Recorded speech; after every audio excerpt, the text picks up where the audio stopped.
టాలీవుడ్ సినీ కార్మికుల సమ్మె 18వ రోజుకైతే చేరుకునింది. వారం రోజుల్లో ముగుస్తుంది అనుకున్న ఈ సమ్మె 3 వారాలుగా కంటిన్యూ అవుతూనే ఉంది. కానీ పరిష్కారం అయితే లభించలేదు. మరి ఇలాంటి సిచ్యువేషన్ లో సినీ కార్మికుల సమ్మె విషయంలో తెలంగాణ సర్కార్ జోక్యం చేసుకోబోతోంది. చిన్న సినీ కార్మిక సమ్మెపై ఫిల్మ్ ఛాంబర్ తో ఫెడరేషన్ తో చర్చించిన ప్రభుత్వ ఉన్నతాధికారులు పలు సూచనలు అయితే చేశారు. ప్రభుత్వం చేసిన సూచనల పట్ల ఫెడరేషన్ నాయకులు సముఖంగా ఉన్నట్టు కూడా సమాచారం.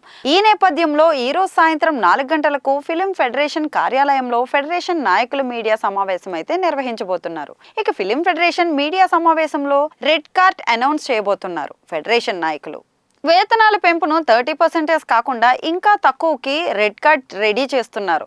వేతనాల పెంపును 30% కాకుండా ఇంకా తక్కువకి రెడ్ కార్డ్ రెడీ చేయిస్తున్నారు 13 యూనియన్ నాయకులు.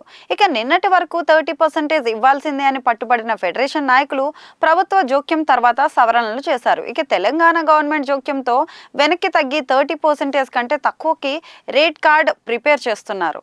అన్నీ అనుకున్నట్లుగా జరిగితే రేట్ కార్డ్ అనౌన్స్ చేసి సమ్మె విరమించే ఆలోచనలో కార్మిక సంఘాలు అయితే ఉన్నాయి. మరి ఈ రోజు జరగబోయే చిరుతో భేటీ తర్వాత ఫెడరేషన్ నాయకులు నిర్వహించే ప్రెస్ మీట్ లో బంద్ విరమించే స్టేట్మెంట్ ఇస్తారేమో అనేది చూడాలి. అటు నిర్మాతలు కూడా సమ్మె త్వరగా ముగిసి షూటింగ్ స్టార్ట్ అవ్వాలని కోరుకుంటున్నారు.